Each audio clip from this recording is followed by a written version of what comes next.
82 days ago, I came here to Japan without a plan. My goal was to stay here, find a way to stay in Japan, but I have around 3 hours left until my flight back to the States. Check in at least, so I have about a day left. You may be wondering, what went wrong? In short, everything and nothing at the same time.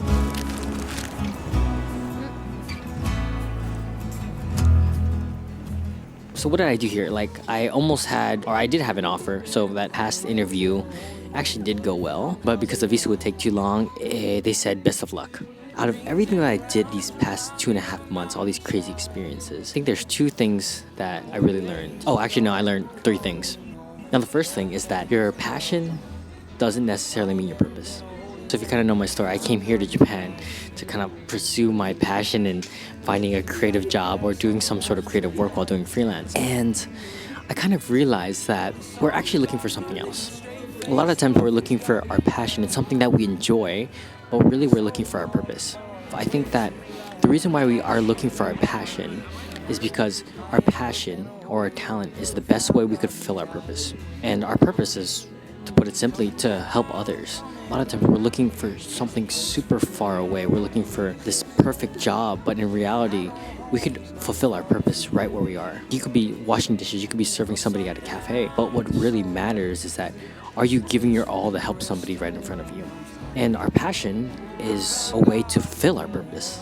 It's the best way to fulfill our purpose. It's our greatest talent, but it doesn't necessarily mean you have to have your passion or do your passion to fulfill your purpose.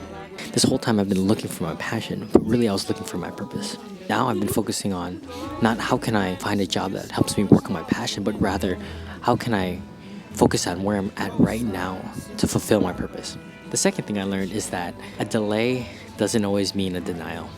I think we all have something that we're trying to work for, and for me it was working to stay in Japan, but somehow in a way that to most people, or even to myself a little bit, it seems like I failed. And from one perspective, I did fail. Like, I couldn't stay here in Japan, but from another perspective, I am one step closer to achieving what I want to achieve. And I was talking to my friend recently, and she kind of explains it better. So その失敗したことが重要なんじゃなくて、そこに行くまでに頑張ったこと、過程とか挑戦しようと思った自分の気持ちとか、それこそ将来のためにすごくいいと思う。やってみて失敗する私の方が絶対に成長してるし、そういう人生でありたいと思った。誰かがサクセスって考えるから私が選ぶなんておかしいじゃん。その言葉に左右されないようにしなきゃって思った。And right now, it may seem that I'm totally okay with going back, but deep down, it kind of hurts my ego a little bit. Like, you come out here and you're making a video series about, staying in Japan, and it's gonna work out, right? Because that's how stories work. But sometimes stories don't always work like that. I'm humbled in a sense, but at the same time, my eyes are open to the rest of my story. Sometimes those quote-unquote failures really lead you to something better in your life, or even a better success you never would even imagine. So what am I gonna do? To be honest, I don't entirely know, and I don't think I've ever known exactly what I'm doing or what I will do. But I've been trying to embrace the opportunity that's at hand. And for me, right now, that's video. So I'll create videos, I'll try to do freelance, and I'll try to come back here in February. I saved up a little bit. My plan is actually to do freelance and hopefully start a Christian YouTube brand. I've been planning stuff and it's slowly coming together, but I don't know how I'm gonna get there. And a part of me is like, while you can even stay in Japan and find a job, how are you ever gonna create a brand? But I know that those voices in my head are overrated. And that kind of leads me to my third point. Zach Bryan said it best. Fear and Fridays are overrated. And I think that's another big thing that I realized, is that the fear of not doing something, of not creating a video, of going out there and thinking about the people around you and how they're looking at you, recording yourself, what your family will think if you say you're going to try to start a brand and you have no money. It's all overrated. Nobody actually cares. And for me, it may seem like I'm like an extrovert and I'm always like naturally, people say that I'm kind of naturally good at this, but I'm not. And it's even like this person like right next to me, I'm trying not to think about what they're thinking, but at the end of the day, I'm realizing that it's not about not caring enough, but it's about caring enough that you'll do it anyways. And I think that Fridays are overrated too. And what I mean by Fridays is that the achievement itself is overrated. And yes, I want to achieve this big brand, and yes, I want to finally make this video stuff work. But at the end of the day, doesn't matter. Right? Like, even if I achieve the greatest success and I finally made it there, what does that even matter to? What matters is that am I enjoying the now, right now? And I think I'm starting to do that. I'm starting to open my eyes and see that failure is only one perspective, and that wanting to achieve something in a way allows you to fail. If you didn't want to achieve something, then you wouldn't think you have failed. So failure and success are the same in a way. If you don't want to achieve something, then you can't fail. And what is even failure in the first place?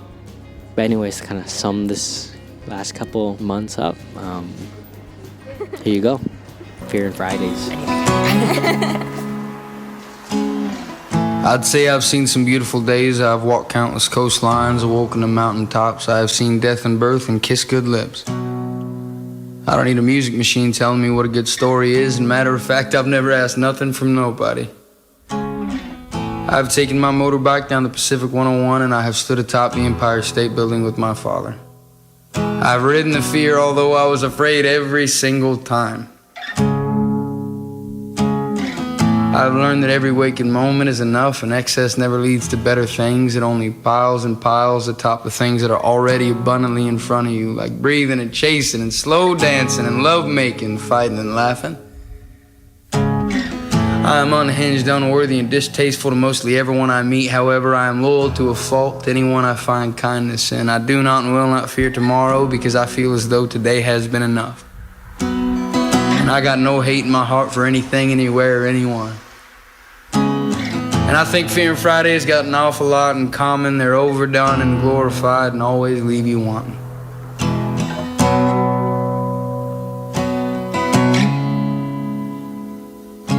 Yeah, I think Fear and Friday's got an awful lot in common. They're overdone and glorified and they always leave you wanting.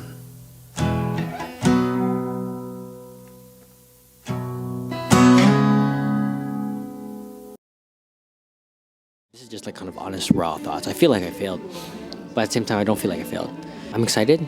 I'll go back and I'll try to find myself back here, and I'll work hard and just live life to the fullest, because Fear and Fridays are overrated.